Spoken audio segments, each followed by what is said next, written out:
অপহরণের সিএনজি এবং 7টি mobile phone উদ্ধার এবং অপহরণ চক্রের মাস্টারমাইন্ড আনোয়ার সাদেক সহ এ পর্যন্ত মোবাইল ইউনিভার্সিটি সংখ্যায় লেখান না। আপনারা জানেন গত 9/3/24 তারিখ সকাল 11:40 নীলা ইউনিয়নের 6 নং ওয়ার্ডের পুরো পান্থ এলাকাতে আবু হুরায়রা মাদ্রাসার প্রথম শ্রেণীর ছাত্র সোয়াবিন আব্দুল্লাহকে অজ্ঞাত ব্যক্তিরা অপহরণ করে নিয়ে যায়। শিশু অপহরণের সংবাদ পাওয়া মাত্রই কক্সবাজার জেলার সুযোগ্য পুলিশ সুপার জনাব মোহাম্মদ মাহফুজ ইসলাম ডিপিএম মহোদয়ের নির্দেশ ক্রমে আমরা শিশুটি উদ্ধারের জন্য অত্যন্ত গুরুত্বের সাথে কার্যক্রম শুরু করি।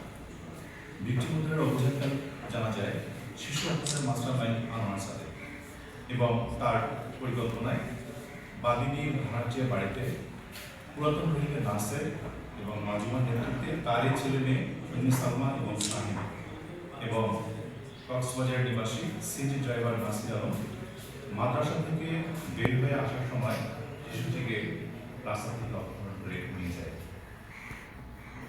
অতঃপর কক্সবাজার জেলার বিভিন্ন স্থানে সাঁড়াশি অভিযান চালিয়ে কক্সবাজার সদর থেকে সিএনজি ড্রাইভার নাসির এবং সালমানকে গ্রেপ্তার করা হয় এবং অপহরণের ব্যবহৃত সিএনজি উদ্ধার করা হয়। গ্রেপ্তারিত আসামিদেরকে জিজ্ঞাসাবাদে জানা যায় এই অপহরণ চক্রের মূল হোতা হলেন আনোয়ার সাদেক এবং শাহিন এবং আরও সক্রিয় সদস্যরা হচ্ছে তোহা, নাবিরাকা, মধু, হোসনেরা এবং তাদের পরিবারের সব সদস্য। অপহরণকারীরা মুক্তিপণ আদায়ের লক্ষ্যে এই শিশু বাচ্চাকে কক্সবাজার থেকে মহেশখালীর কালামাছড়া দুর্গম পাহাড়ি এলাকায় নিয়ে যায় এবং অত্যন্ত দুঃখজনক এই শিশুটিকে বারংবার আঘাত করে নির্মমভাবে প্রহার করে তার বাবা মাকে এবং পরিবারের সদস্যদেরকে কান্না শব্দ শোনায় এবং এমন করে হুমকি দেওয়া হয় যে তাকে মুক্তি পেতে হলে অবশ্যই বিশ্ব দিতে হবে। যদি এই টাকা না দেওয়া হয় তাকে খুন করে আফগানিস্তানে গুম করে ফেলা হবে বলে হুমকি প্রদান করা হয়। আমরা পুলিশ সুপার নির্দেশ মোতাবেক টেকনাফ থানার সদস্যদের সমন্বয়ে বিশেষ করে officer police SI Sudarshan, SI Faisal, ASI অফিস চাকমা এবং সঙ্গে ফোর্স নিয়ে গোপন সংবাদের ভিত্তিতে কক্সবাজার জেলা এবং কুমিল্লা জেলার বিভিন্ন স্থানে জীবনের ঝুঁকি নিয়ে বিশেষ অভিযান পরিচালনা করে এই চাঞ্চল্যকর অবৈধ শিশু সোয়াবিন আব্দুল্লাহকে উদ্ধার করে এবং এই আসামিদের দেখানো মতে মুক্তিপণের 4 লক্ষ টাকা উদ্ধার করি।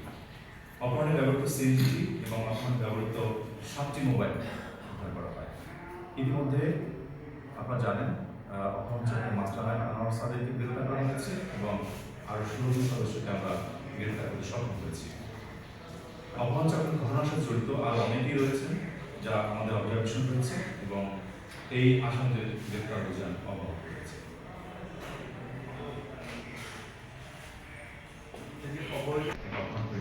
এরপরে তাকে কক্সবাজার রাখা হয়।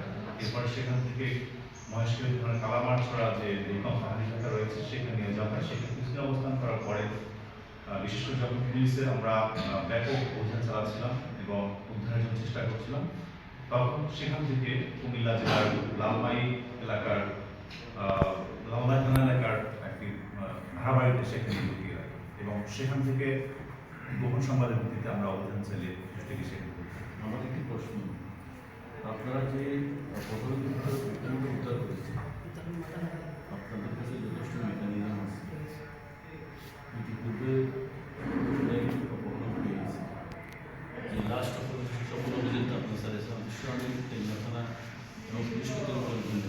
তবে একটি বিষয় হচ্ছে যে এই অপহরণের যেটা অপহরণ থেকে আপনারা শিশুকে উদ্ধার করেছেন অপহরণের সাথে স্থানীয় কোনো জনপ্রতিনিধি বা স্থানীয় বা রোহিঙ্গা প্রভাবশালী জড়িত আছে কিনা এই বিষয়ে আপনারা কি বিশ্বাস?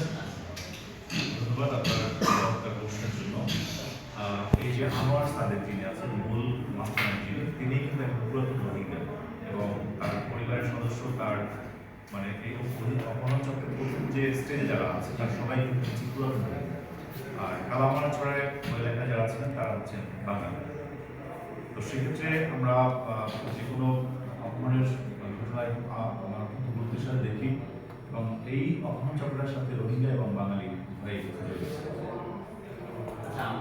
এবং আপনার প্রশ্ন যার অংশ যে জনপ্রতিনিধি বা কারো সংশ্লিষ্ট ছিল কিনা, না আমরা এখন পর্যন্ত সে ধরনের কোনো সংশ্লিষ্টতা পাইনি, তবে এটা অনুসন্ধান অব্যাহত রয়েছে।